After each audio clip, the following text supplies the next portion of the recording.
Hello, everybody. Welcome to the post-Everton edition of the Tottenham Way podcast. I'm Marcus Buckland.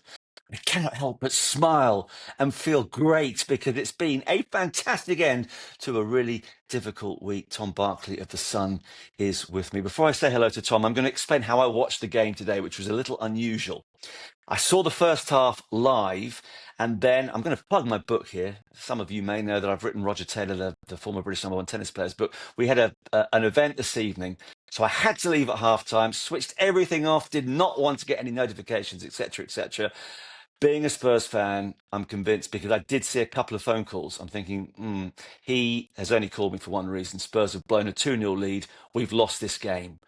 I've come back home, I've watched the second half, and that's why I'm grinning, because we've won by 3 goals to nil. We're up to third in the league. And Tom, listen, I know it wasn't all that pretty. There weren't that many creative moments from a Spurs point of view. But listen, a 3-0 win at Everton at their new ground where they've never won before. I don't want to hear any criticism. I'm buzzing, mate. We're third in the league. What was your reaction to it all? Well, so you should be, Marcus. So you should be. I think no matter what the performance would be, whether it would be fantastic or not, 3-0 away win in the Premier League, let alone a difficult Everton, a David Moyes Everton side, is nothing to be sniffed at. And I think it was a well-deserved victory in the end. The way they played in open play wasn't exactly one to get the pulses racing, and this is kind of the sort of negative narrative around the Thomas Frank reign so far. But who cares if you're scoring goals from set pieces the way Spurs are at the moment? And I was doing my match report for the Sun newspaper, and I felt like this game sort of encapsulated the modern trend of set pieces defining football matches, to be honest. I mean, not only did Spurs obviously score twice from it, but Everton thought they'd scored one themselves. Then it was ruled out by VAR. The margins are so tight in the Premier League these days that set pieces have become absolutely fundamental to them. And I'm sure Ange Postecoglou didn't sort of dismiss their significance as much as was made out, but he clearly didn't put as much emphasis on them as Thomas Frank does and as many other managers do. And to be honest, that view has not aged well at all, because when you look at the way games are going in the Premier League, set pieces are absolutely crucial. 19% of goals scored so far come from corners, an amazing stat so far. And the fact that Thomas Frank and Andris Georgson, who's probably the biggest sort of shout out for this particular game, apart from Micky van der Ven and the players, the set piece coach for Spurs, the fact that they're so good at dealing with not just scoring from set pieces and attacking set pieces, but from defending them as well. I think they've got the best record in the league at the moment for defending set pieces. Just puts Spurs, right at the forefront of the modern trend of where football is going at the moment, and it's not surprising that it's paying off. Yeah, and actually, well, you're absolutely right with that stat. But what I really loved was watching on Sky. The graphic comes up just before the corner that Everton are the only team in the Premier League not to have conceded from a set piece, and Gary Neville was forced to say very quickly, "We're going to have to change that graphic now." And I mean, listen, for the first one, Bentancur does really well because it's an unconventional assist, to say the least, and Mickey gets the goal, and then he gets the second goal. And I'm really thinking, actually, he's going to go on. And I don't know, the last time I know they were talking about the last time a central defender has scored a hat-trick in the Premier League, but he takes those goals well. I mean, he's scored a fair few already this season. And I agree with you because, I'm sure Ange didn't mean to be as blasé about set pieces as he sounded, but there's been a very noticeable difference, as you rightly mentioned, in the way Spurs are treating that aspect of the game. And maybe it's boring, maybe it's negative, and some of the long throws from Danso, particularly in the second half today when it's wet and he can't get proper purchase on the ball, they weren't that good. But clearly, you've got to play the percentages in the Premier League at the moment, and that's what Spurs are doing. Yeah, 100%. I don't think, to be honest, set pieces are boring at all. I mean, they're quite thrilling, aren't they? When Danzo launches a long ball in with his long throw. Or I was watching the Brentford-Liverpool game yesterday, and when Coyote was launching those balls. It's quite exciting watching it, in the same way that it's very exciting watching a fantastic Kudus delivery or a Porro delivery, or dare I say it, a Declan Rice delivery. I'm a sacrilege on this podcast. It's not so No, much. Tom. We need to edit that out. You cannot say that on a Tottenham Way All podcast. I right, don't for want to hear England, anything about Declan then. Rice. Declan Rice for Okay, England, perhaps. fair enough. No, but Yeah. it's not so much the set pieces are dull. They're really interesting. The sort of strategy that comes around it. I suppose what's dull, or what people might argue is dull, is the fact that the game has resorted to that being the sort of the most entertainment you'll get from the game, where the goals will come from. And it's no surprise that it feels at the moment like defenders are more likely to score than strikers right now. I mean, that's literally the case with Spurs. I mean, Van de Ven now on 5 goals for the season is the top scorer, surpassing own goals, which, again, it kind of is, it's sort of damning with faint praise, isn't it? But I think that we should just break down those 2 goals from the corners in a little bit more detail, because they were something to sort of marvel over and enjoy, really. Andrews Georgeson, when he's sitting back having, I don't know if he has a glass of wine or whatever he does in his sort of to sort of debrief after the game, but he'll be a one satisfied customer. I mean, maybe Marcus, you should perhaps just, for anyone who wasn't watching, just go through those 2 particular goals and how smart they were and clever. I mean, the delivery is what I love, because, listen, I'm not going to. I like Christian Eriksen, but I always think of Tottenham corners. They never get past the first defender. We never score from corners. I always used to feel like that, but there is such, urgency and whip on the delivery that every time I'm sitting forward, I'm thinking something's going to come from this.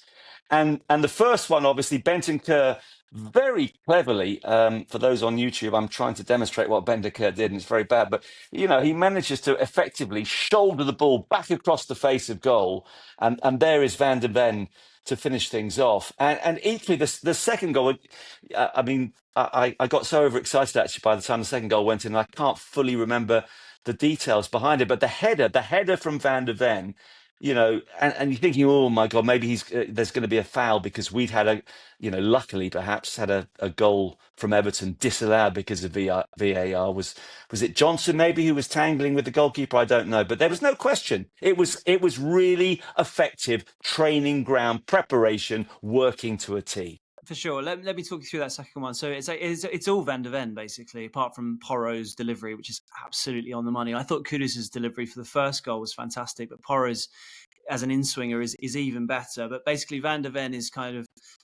So Porro's taking the corner, Van de Ven's at the far post. He sort of walks round in a quite sort of stealthy way around, I think it's Jake O'Brien, the Everton defender who had the goal disallowed for their own set piece, and then he's tussling with Pickford, and he gives him a push, but it's just about on the right side of the law. Nothing's going to sort of... He's not going to get penalised for that, so it's quite savvy, really. And then Porro's ball comes in, and Pickford's his footing is not quite right because of that push. And then he just heads it in for his second goal of the game, the first time a Spurs defender has scored twice in a Premier League game since Jan Vertonghen back in 2013, which underlines how rarely this happens. And that was one of the talking points going into the second half, was we're going to see a centre back score a hat trick. Didn't really have many more chances after that, if any chances, Van de Ven. But a really fantastic performance, I thought, all round from Micky, as the standing captain, with Romero not being there, not just from the goals he scored, which were huge. And like I say, 5 goals already is terrific. But defensively, he was really, really solid, as was Kevin Danso alongside him. I mean, Van de Ven's the obvious man of the match.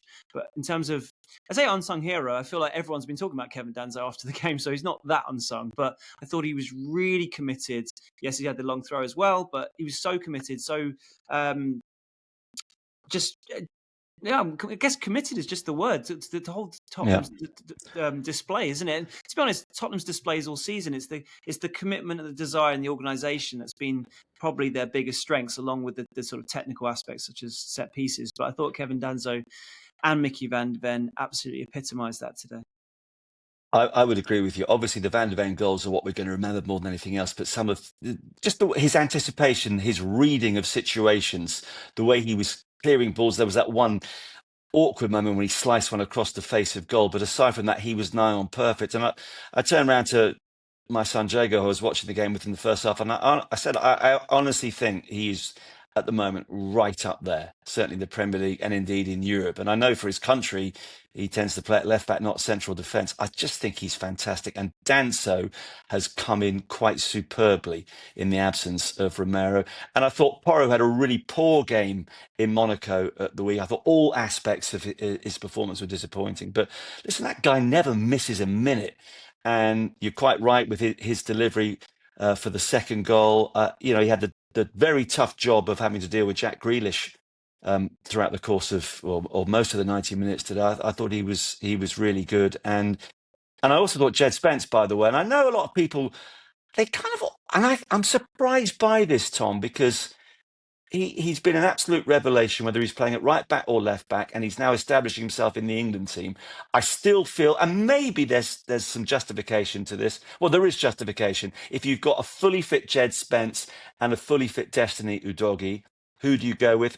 Or maybe it is Udogie, because certainly when he goes forward, he offers so much. But I just think Spence oozes confidence. He was getting forward a lot down the left when he had an opportunity to today.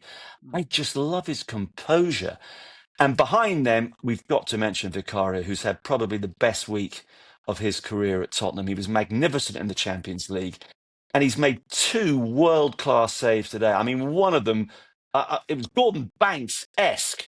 And there's been a lot of criticism of him recently, and some of it's been justified, Tom, but I thought that he was brilliant today. And I also felt that he was sort of keeping everybody calm at the back. Some of his facial expressions were quite funny, but anyone who wants to have a go at Vicario better come and see me first. Yeah, they've been warned. I think you touched on a number of different performances there. Let's start with Vicario. I mean, first of all, those two saves were world class, unbelievable. First one is from that Beto overhead kick, which maybe if he got a bit more power on it, it would have scored. But nonetheless, it's a brilliant save. That's the Gordon Banks one you're referring to. I'm not quite sure it's quite that good, but I can see what you mean. Okay. And I've had a glass of red wine since then, Tom. So everything's a bit Gordon Banks-esque. After a 3-0 win and hard work flogging your book, to be fair, Marcus, well deserved. But the sort of push out, the reflexes he showed for that save was terrific. And I thought the second one maybe was even better because the shot from Ndiaye takes at least one wicked deflection off Danso. He has to adjust his body to push it wide. I mean, we know that Vicario is a good shot stopper, but he's had moments, to be fair, this season where he's even struggled on that part. I mean, there were a couple of goals he's conceded, which he definitely could have done better with. But you're right. This week's been his best week of his Spurs career so far from a personal, individual performance. I wasn't around, been on holiday, but obviously, listened to the podcast and read up about his sort of brick wall-esque performance out in Monaco. And whilst he wasn't called into action anywhere near as much here, he really came up trumps when needed. Spence, I think it's just the fact that they've got three fantastic fullbacks who all have different qualities, that it's kind of horses for courses for whatever match comes along, which is right up Thomas Frank's street because he likes to mix it up, doesn't he, from not just from a personnel perspective, but also formation-wise. And I actually do want to ask you about the formation in a second, at least how they started the game. But I think Spence, he's growing. He's grown so much. Watching him play for England, because I cover England as well, suddenly going from a player that, to be honest, last season, even in the sort of redemption, him coming back into it, having not been given a chance, he had sort of fantastic moments going forward, but I still felt at times he was a little bit suspect defensively. Perhaps Ange's whole, style of being sort of hell for leather might not have helped with that. But I think I've noticed, or maybe it's the fact that you haven't noticed as many mistakes from this season. When you think about it, sort of shows that progression that he's had under Frank. And yes, a more cautious defensive style of play, so that helps. But I think he's becoming a more reliable defender. Not just, he's fantastic one-on-one. Although I have to say, Ndiaye actually got the beating of him in the first few minutes for that chance for Grealish. But generally, he's a fantastic one-on-one defender. But I think he's getting better in all different parts of his game defensively. Really, really good. And then just lastly, back to Van de Ven. I think it's easy to forget how much Spurs. Well, it's not easy to forget, but because he's doing so well, he's been the key man of late. last season how much they missed him, how many Mm. times those injuries flared up. And look, I think all Spurs fans are sort of still waiting for something to happen again with Mickey's hamstrings, because we've Yes. been here so many times before. But you've got to say, during this period where Spurs have still had quite a lot of injuries, and Frank's been getting a bit of heat, I suppose, because of some of those injuries. Muscle injuries don't seem to be flaring up as much, although we're not quite sure with Romero. Last I checked, exactly what that injury is. But anyway, regardless, Mickey is fit, he's firing, he's playing really well, and long may it continue. Yes. And actually, by the way, this is like by the by, but with regards to Romero, and I know we've kind of joked about this, but I am laying it upon you, the other Tom, and George to actually impress upon Thomas Frank that when he's giving injury updates, he's got to stop bullshitting, basically, because I know he did this at Brentford. We've heard that. We need to know if someone's badly hurt, for Christ's sake, tell the fans, because I don't know how long Romero's out for. I mean, the whole Solanke thing has gone from one extreme to another.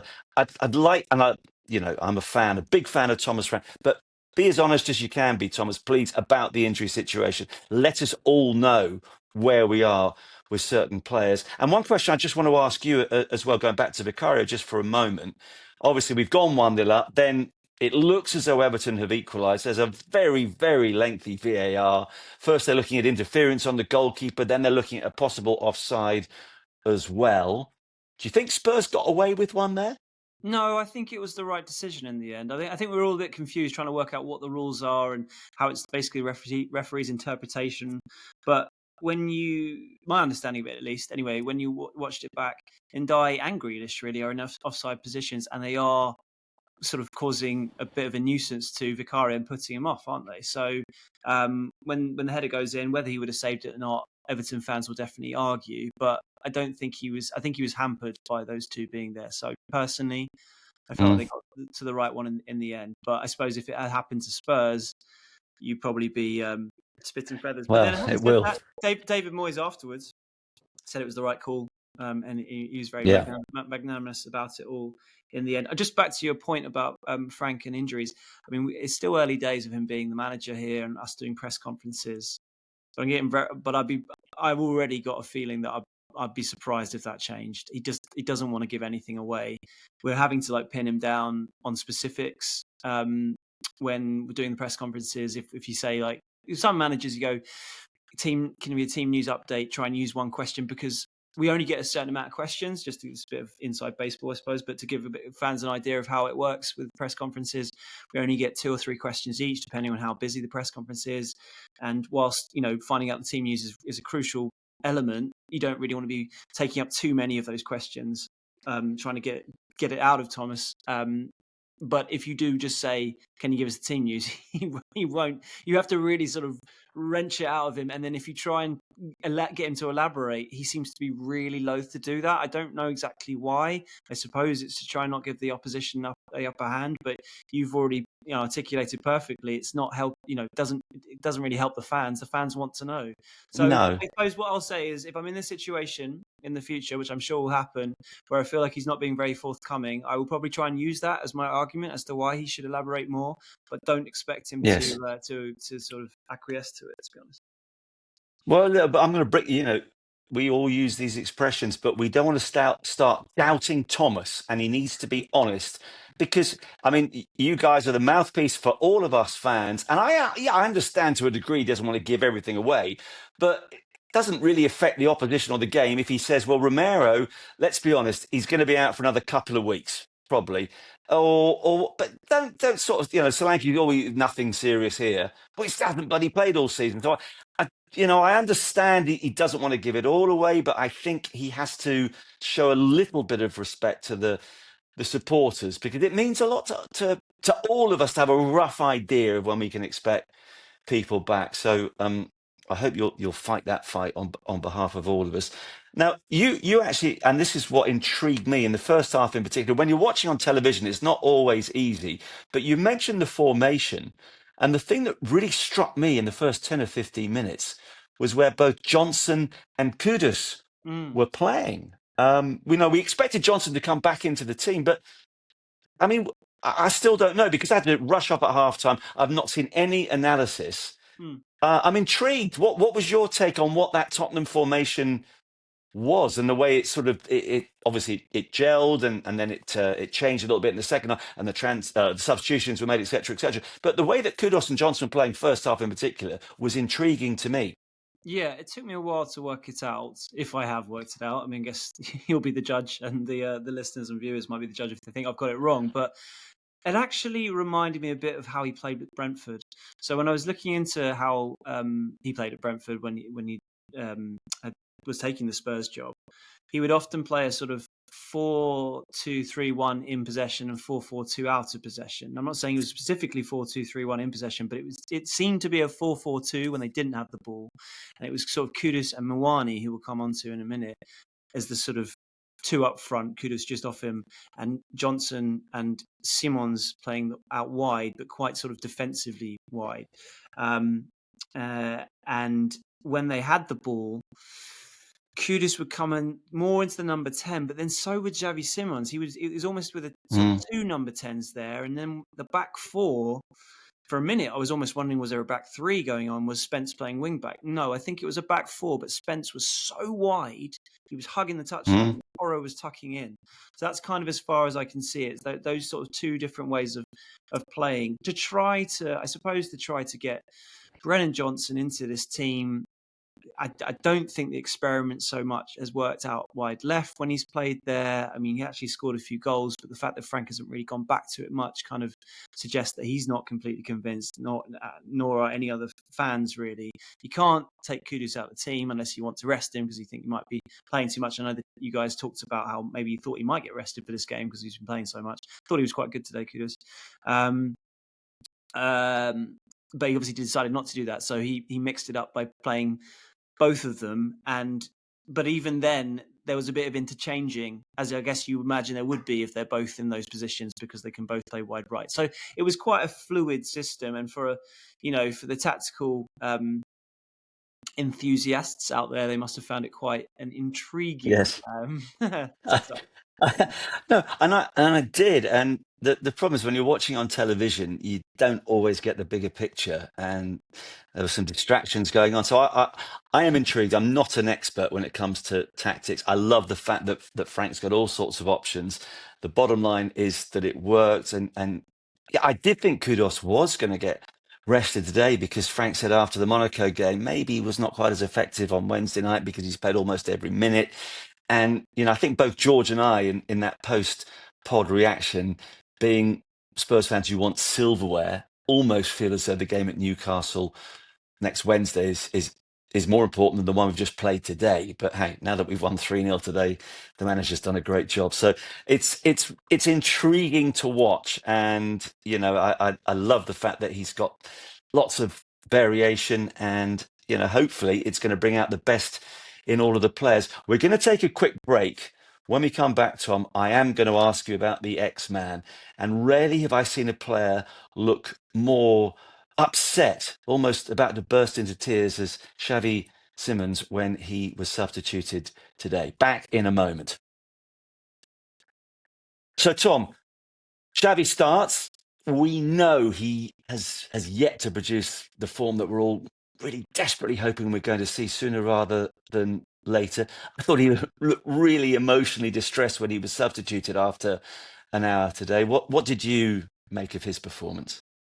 Not great, to be honest. I'm not convinced by him so far. I know it's early days, and I would definitely take the point that he's coming from a new league. Look at Florian Wirtz, who's come from the same league and was the best player in Germany, and how much he's sort of struggling at Liverpool so far.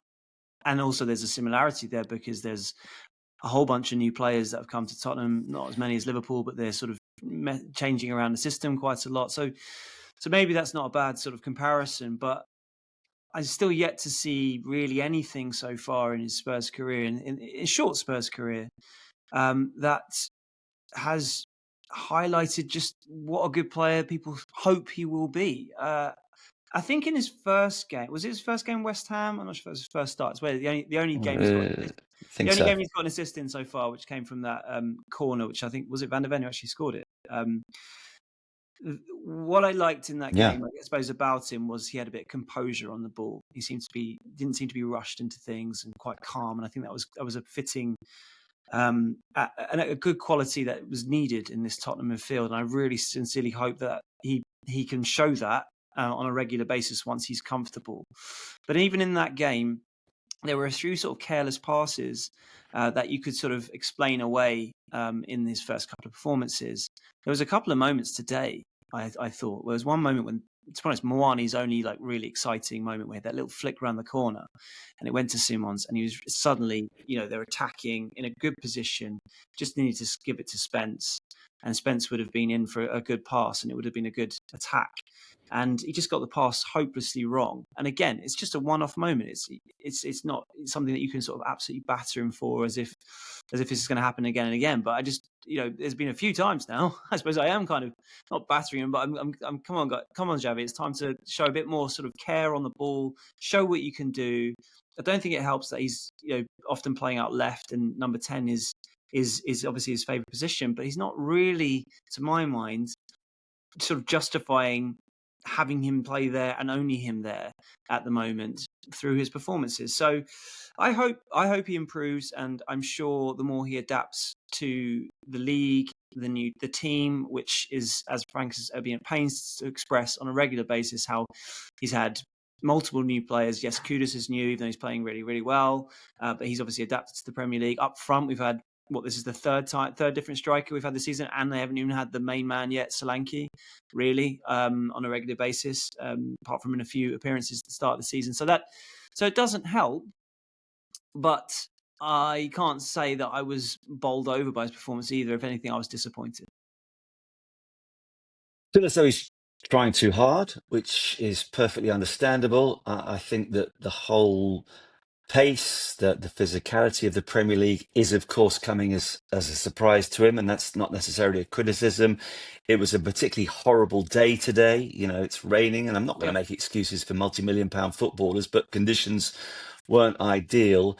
I also felt I was starting to see a couple of nice touches from him just before he was taken off, and I wonder whether he felt as though he was growing into the game around the hour mark and couldn't believe that he was being removed at that point. But it's really difficult, and I think we've just got to be patient. We have to be, don't we? Because we've spent a lot of money on the guy now. We've had to sit earlier in the day and watch, I've mentioned another Arsenal player now, but Eze fluke a goal against Crystal Palace and then pretend to be upset about it. And of course, you think, Eze, and George was talking about the brilliant Monaco player whose name I cannot pronounce, but Akliouche, who might have come in instead. So I don't want to hammer him, and there were a couple of touches, but yeah, it's certainly a slow burn at the moment, isn't it? It is, and before or during the game, I think they showed a stat ahead of the match of his contribution to Spurs so far. Like I say, 1 assist, 6 chances created, but it was like 5 touches in the opposition. But I mean, the stats just didn't sort of underlined how little he's done really so far as he's trying to adapt. But I was in the Dortmund Stadium for England, Netherlands Euro 2024 semi-finals, which obviously was a great night in the end for England when Ollie Watkins scored right at the end. But Netherlands took the lead from an absolute blistering finish from Xavi Simons. Maybe he needs one of those to go in to unlock this potential, but more than that, his confidence, I suppose. But at the moment, it's just hard work at the moment. And I actually, you mentioned Eze. I wasn't going to mention him. I was going to mention someone that you kept bringing up, to be fair, and you were saying this last year, and he was playing for the opposite team today, Jack Grealish. I watched today, and whilst Grealish didn't have his sort of strongest game, with the way that Simons is being used by Frank, where he's playing off the left just as much, it seems, as number 10. Well, Grealish would have been perfect, wouldn't he? He adapted to the league, could play off the left, be brilliant at number 10. I mean, Lee Carsley, when he had him for his interim England spell, used him there when no one was expecting that, given the plethora of number 10s that he had at his disposal, and he was brilliant. I mean, I couldn't help watching that, thinking about you, Marcus, and thinking Grealish would have suited down to the ground. But look, this will hopefully be a really harsh appraisal after 2 months And in 6 months' time, we're going to look back and go, "You wrote." Well, I'm not writing him off, but people No, will probably I'm hammer me not. No, for it. And I hope so, because I hope he's adapted and starts showing what he can do, because I don't think he's really done it yet. absolutely. He hasn't done it yet, but you're right. It's 2 months in. It's going to take time, and I still have faith. And yeah, by the way, with Grealish, I mentioned my my poor son Jager. I must have said 25 times today, why is that man not in a Spurs shirt? We've had so many moments where, going back years, where we could have got him before he went to Manchester City. He's so obviously a player that we need at the moment. No, I've got to calm down. I can't keep going about that. What about Randall Kolo Muani, who started today? And I must say, when I saw that starting at Everton, Tom, I thought, okay, Thomas he's obviously heard a little bit of the criticism. He's made a couple of changes. This is quite brave. It's quite exciting potentially. But I'm also thinking, is he really fully fit? And also, today of all days, although he's been playing really badly, surely Richarlison starts. He's got a very good record of going back to Everton Yeah, and scoring. And I thought when he did come on, by the way, he looked lively. He got the assist. He was getting back and defending too. So, I'm trying to second guess Frank, but I was surprised that Kolo Muani started. What's your assessment of his contribution? yeah, I agree. I was surprised to see him start, and I thought he was pretty solid for 60 minutes. I think clearly he's still short of fitness, even if he's up to speed to be able. Frank thinks he can start. This is a player that has barely played for quite a long time. He was hardly featured for PSG. Got a deadline day move, having not really featured at all. Then got this, really quite serious as a dead legs go when Pape Sarr sort of crashed into him in training, and it went on for weeks. So he's been working his way back to full fitness, and he's clearly. And there's one thing being fit enough to start a game, and then there's being properly match fit, where you're looking sharp, and it feels like that's still some time away. But I thought he did okay. I already mentioned that lovely touch for Simons, which led to Simons losing the ball.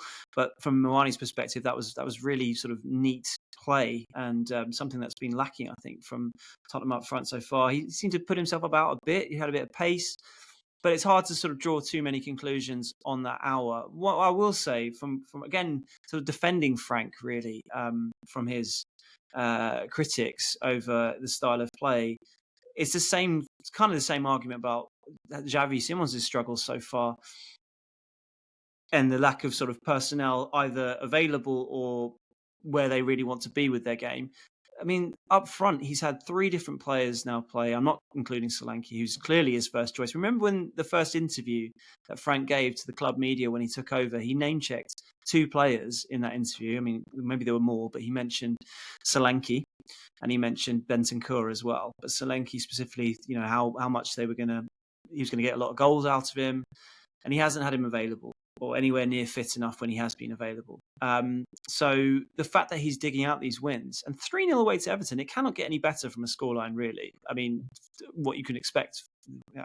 He's doing that like Leeds with Tell up front, as well as Tell actually did in the game. He's not really he wouldn't start centre forward for any other team in the league, I don't think. And Richarlison, we've been over it, how sort of if you try and hang your hat on him as being your main man, you're not going to be getting in the Champions League. So the fact that he's digging out these results with these lack of either unfit or not up to it really strikers is a credit to him. If Muani can build from this and stay fit, use the experience on a horrible, as you mentioned, the weather was just atrocious, proper English game, can build from this and take it into Newcastle. I doubt he would start. It seems to be quite a quick turnaround. But in the coming games, whilst we wait for Solanke, because who knows? That's the thing with Solanke. The worry with Solanke is when he's finally fit, he's not played for ages. He's had disruptive pre-season. Yeah. How long is it going to be till he's up to speed? And what are the chances of him getting injured again? So if Muani can get up to speed as fast as possible, it's going to be really, really helpful to Frank. And hopefully this was the start of it. Yeah, that's a good point. That's a good point. He's got an hour under his belt today, and I'm sure he's going to play a big part come Wednesday. And we'll move on to Newcastle in just a moment. Sort of a double question now, in terms of how big a win was this today? Well, it was obviously really big Tom, because it's a terrific riposte to what happened against Aston Villa. And I look back at the home game against Villa, and I really think people went overboard in their criticism of that match. Villa scored two very good goals. Okay, maybe our keeper was out of position for the first one. I don't think it was that bad a performance. Now, Spurs did not play well at Monaco in the Champions League. They managed to get a point. The goalkeeper played a huge part in that. But if you're a good team, you have a good goalkeeper, and you rely on your keeper to help you out when you're not playing well. So, we came into this game off the back of a couple of questionable results, and it's a brilliant victory. Another fantastic win on the road. Spurs have got the best record in the Premier League on the road, which is magnificent. So obviously a big tick in that regard. But the follow-up question, how do we now make sure that we can finally convert this away form into effective performances at home with big games against Chelsea and Manchester United coming up? And again, I thought Bentancur was fantastic today. Bentancur and Polini have got so many strengths, but of course, so many people are concerned about them as a combination, particularly at home.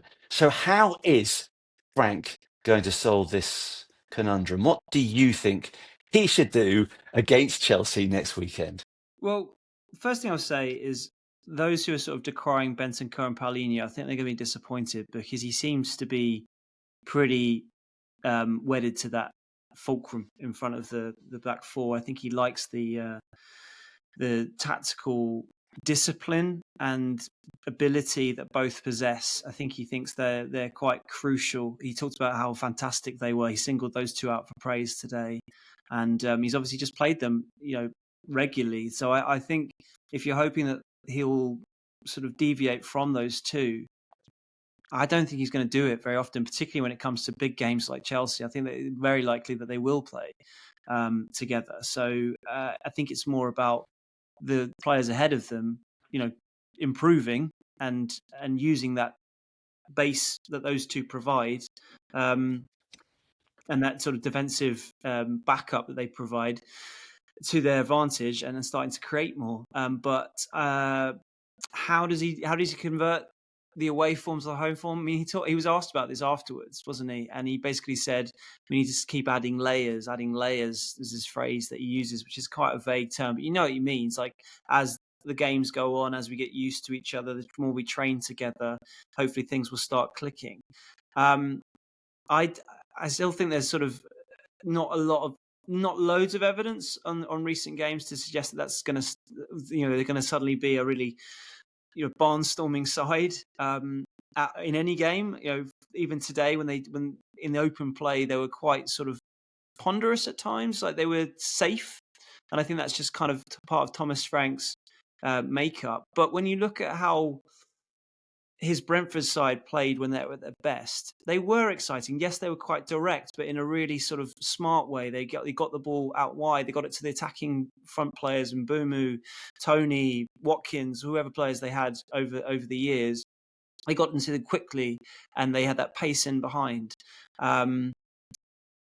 Is that going to happen at Spurs? I don't know. With this personnel they've got at the moment, I mean, there isn't rapid pace in the team.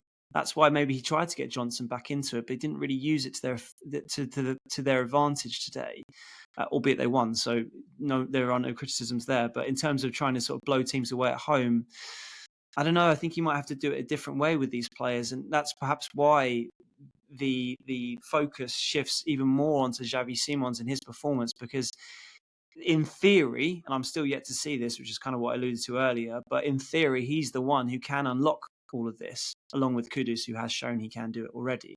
But I won't be holding my breath for watching performances that really get me out of my seat from a Thomas Frank Spurs side in the near future, maybe in time. And yeah, and the point is, Tom, and I mean, ultimately, it is a results-driven game. Of course, it is. And as long as we get the results, then there can be no complaints. I'm a massive Thomas Frank fan. I've made that clear from the word go, and he is operating at the moment with players in a system that he wants that don't necessarily benefit that system. And he he deserves one or two transfer windows to get exactly the players he requires for his system. And bearing that in mind, the fact that we're third in the league, we're still unbeaten in the Champions League, and okay, we've only played Doncaster, but we're still in the League Cup, is a pretty good start as far as I'm concerned. But yeah, it was frustrating at times today. There was a feeling constantly for me, if Everton get one here, we're in trouble. And to be honest, Everton probably deserved to get one, but they didn't. And Spurs defended well. And, you know, if you keep winning away games like this, after a while, it's not just luck. There's more to it than that. And I think that's why and I may have got carried away with George during the week, but I'm sorry, any Spurs fan that wants to continue this diatribe that Spurs as a club have made a terrible decision in appointing Thomas Frank, you need to go away. You need to sort yourself out and realize that he is just starting out on what hopefully is going to be a 5, 6, 7 year project. And the results are pretty good. Be realistic. Come on, everybody. It's really not too bad. What I'm also interested in, though, now I've got two more big pivotal questions for you, Tom. First of all, okay, we're third, and you look at some of the other results today. Manchester City, oh, for God's sake! I mean, you blasphemed earlier by mentioning Declan Rice, but the horrendous possibility is that Arsenal, they might win the league. I'm sorry, I've got to say it. They might. It's the way things are going. Liverpool have fallen off a cliff. City are not reliable enough. Chelsea have lost again. You know, it's horrendously. I mean, hopefully they'll do what they always do, and they'll find a way to screw things up. And we must cross everything. But the fact that the other teams are falling away, okay, that might be playing into Arsenal's favour, but it's possibly playing into ours too. And I would, you know, I know we gave Thomas Frank 8 out of 10 when we gave our sort of half-term report after the most recent international break, and then there was the disappointing defeat to Aston Villa. But although they're not playing like a team that really should qualify for the Champions League, do you feel that because of the relative weakness of some of the other contenders, that Spurs really do have a good chance of finishing in the top four? I think there's an opportunity there, but I don't think it's just the sort of weakness of the other teams. I think it's the strength of the Premier League overall means that we get these results coming left, right, and centre. I mean, just look at Sunderland yesterday and the way they've come into the league.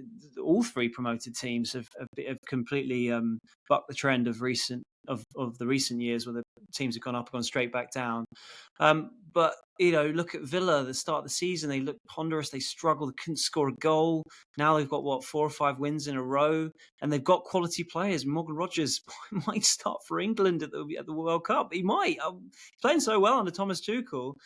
That's the depth there is.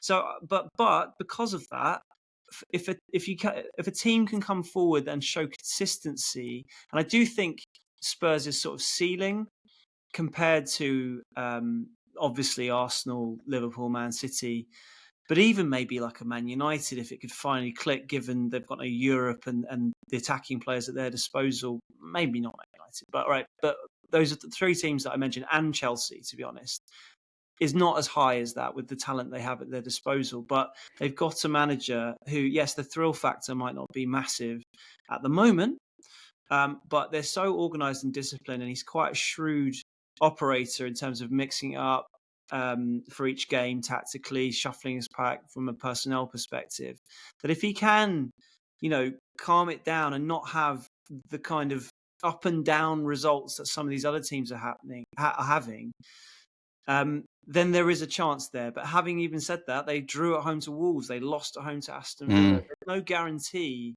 that the home form is going to rapidly improve because of the way they're playing and the fact that they are more reliant on the set pieces. I do think they're going to have to add a layer, to use Thomas Frank's phrasing, of attacking creativity, whether it be through Xavi Simons or Wilson Odobert suddenly, you know, really kicks on, whoever it might be. Solanke comes back into the team, where they can't just rely on that all the time. I think, you know, as much as Arsenal are clearly massively focused on set pieces, there is a lot more to their game than just that throughout the season. Whereas from what we've seen from Spurs so far, it's not like it's only set pieces, but you took that away, I think that would be a big difference. Although having said that, I saw a graphic on social media after the game of of if you took goals from set pieces out of the league this season, which seems mad, but if you did, how would it Yes. affect points? And actually, Spurs, I think, are in the same place. So clearly, I suppose like today would be an example. Sarr's goal wasn't from a set piece, but let's be honest, the game was done because of the goals early. Yes. Right? So it's not really quite fair. But I guess the point is it's not just set pieces, is it? But it's clearly a big part of the game. And by the way, just going back to the Devils in red and white, even if they go on to win the league, they're boring. I actually watched their game against Palace today. Palace, well, I watched the first half. It was so dull. I didn't. Eze gets the goal. Arsenal's boring. And by the way, the atmosphere inside the Emirates is a disgrace. So let me just park that on top of the fact that maybe they might go. Even if they win the league, no one's going to hear anything come out of that stadium because they can't make a noise. Wednesday night's going to be loud. Now, we have to be honest here, Mr. Barclay. You're a beloved member of the Tottenham Way podcast, but shockingly, you're a Newcastle United fan. So this is the Barclay derby coming up on Wednesday night. Newcastle defending champions, of course, in the League Cup. They've had a really good week themselves, played fantastically in the Champions League, managed to get over the line against Fulham. I'm assuming they're going to go for it, although they've got Champions League. Spurs have got Champions League. A week later, we've got Copenhagen. We've got Chelsea at home on Saturday. And by the way, I would say with regards to the home form, I'm thinking these next two home games against Chelsea and Manchester United could go a really long way towards defining the season, because we know we're good on the road. If we could beat an inconsistent Chelsea and an improving but still slightly erratic Manchester United at home, then that belief's really going to develop. But what's your hunch in terms of Wednesday night? Selection wise, I mean, one of the criticism levelled at Frank is that his domestic cup record at Brentford wasn't very good.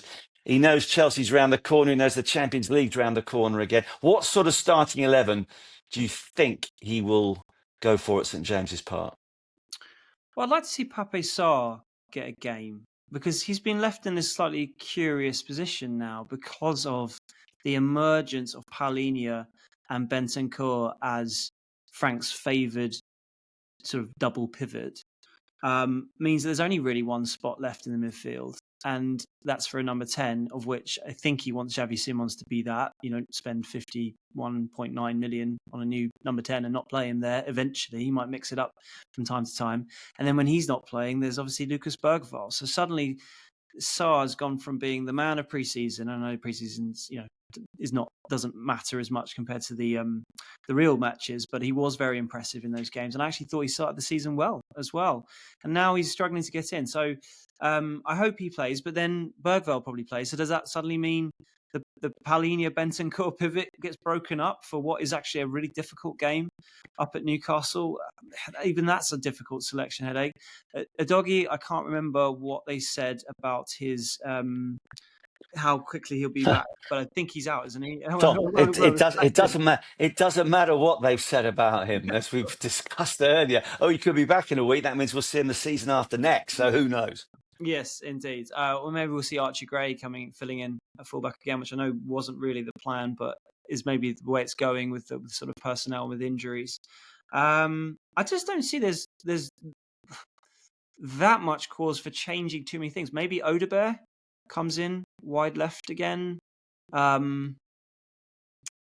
think in the last game, was it Doncaster? Johnson, Odebear, Tell, when Odebear wasn't really sort of starting regularly, although he's now, I know he didn't play today, but he's kind of come into it. So those might be the sort of possibilities. You'd be surprised to see Muani start 2 games in a row within a few days. So maybe Richarlison as well. There are options there, but I don't know how many compelling ones there are, to be fair, to make a difference in. And you're right. I mean, from Newcastle's perspective, they're going quite well. They've had a bit of a weird season, results-wise. I think they got completely screwed over, to be honest, by Alexander Isak. Like, if you look at a lot of their early results, like drawing 0-0 at Villa, if a fit and focused Isak, and probably would have been the good difference maker. And they could well be, right at the top of the league but he obviously went. Voltemade has been brilliant signing already. I think talk about Simons and Wirtz struggling to adapt from coming over from Germany. Voltemade has adapted brilliantly, albeit he's coming into a Newcastle team who are really sort of how they play. He's perfect. If anything, whilst he might not be as good a player as Isak, as a goal scorer, he probably brings more players into play, and Newcastle a bit more of a all-round team now. Whether he would start, I don't know. But Newcastle have got options, and if it's not Jacob Murphy out wide right, who scored a really good goal at the weekend, Anthony Elanga's absolutely rapid. If it's not Anthony Gordon, it's Harvey Barnes, who Spurs wanted the season that Newcastle got him. They've got a lot of quality all over the pitch, and they've obviously got the home support, and they're thirsty for more trophies, as are Spurs. All right, calm down, Tom. Your Newcastle colours are coming through too clearly. They're coming through far too clearly here. You know what? I sometimes get these funny feelings, and they don't often come true. But I think for some reason Xavi is going to produce a match-winning performance for Spurs on Wednesday night. He might not even start, but this is my feeling. I won't ask you for a prediction. It's not fair. But I do think, I do hope that, and it's really difficult when you're playing on so many different levels and you've got the injury problems that Spurs have got. But I want to echo what our own George Sessions said the other day. We got a taste of winning silverware memorably in Bilbao last spring, and we've come close in the League Cup. We got to the semi-finals last season, of course. I just hope, whichever starting 11 it is, that Spurs go for it. I know Chelsea at home is an important game, but actually over the past 30 years, I've seen Spurs lose at home and away to Chelsea so many times that it's like water off a duck's back. I would love it, just love it, to quote former Newcastle manager, if Spurs can find a way through on Wednesday and keep that side of their campaign alive. But we will be back after that. If Newcastle win, you will not be invited on Barclay. I can be absolutely certain about that. Just remind us if anyone wants to get in touch, how they can do so, and how we're doing with all our following, which you're magically mastering behind the scenes. Well, you say that, Marcus. You're a master behind the TikTok scene these days. The oldest member of our gang is down with the kids more than anyone. In fact, I even use. Do you know what we've got 5 followers. 5 followers, Tom. So I'm pleased. But if someone else could join our TikTok group, I'd be thrilled. Obviously, please. Marcus needs it. This is embarrassing at this stage. Let's get more TikTokers following the Tottenham Way, which I presume is at the Tottenham Way on TikTok. Yes. I'm not sure about that one. Yes. At the Tottenham Way for. Well, we're on everything, aren't we? It's either at the Tottenham Way or at the Tottenham Way Pod. YouTube, we're now up to over 1,000 subscribers. So that's been great progress for you guys who are watching it. Hopefully watching this right now on here. We're obviously wherever you get your podcasts. We're on Instagram at the Tottenham Way Pod, X at the Tottenham Way. Have I left anything out? Oh, and if you want to email us, and we love your correspondence, whether it be through YouTube comments, whether it be through Spotify comments, which I hadn't really noticed before, but turns out there are quite a few. Marcus, you might not always want to read them. Great. Depends on the pod.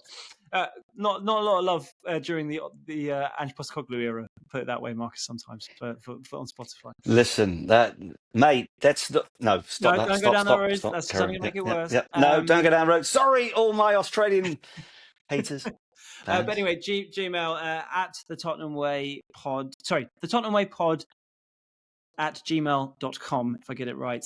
Please send us in your emails. Any thoughts, anything you'd like us to talk about going forward. It's always really good, useful ideas for our shows. Absolutely right. Okay, listen, Tom, thank you very much. There we are. I will not wish you luck on Wednesday night.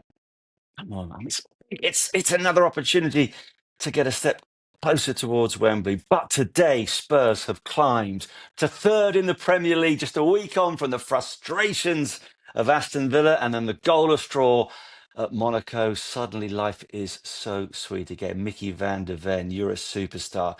Kevin Danso, you are magnificent. Thomas Frank, we know what you are doing. Thanks to Tom Barclay from The Sun. I'm Marcus Buckland. As always, come on, you Spurs.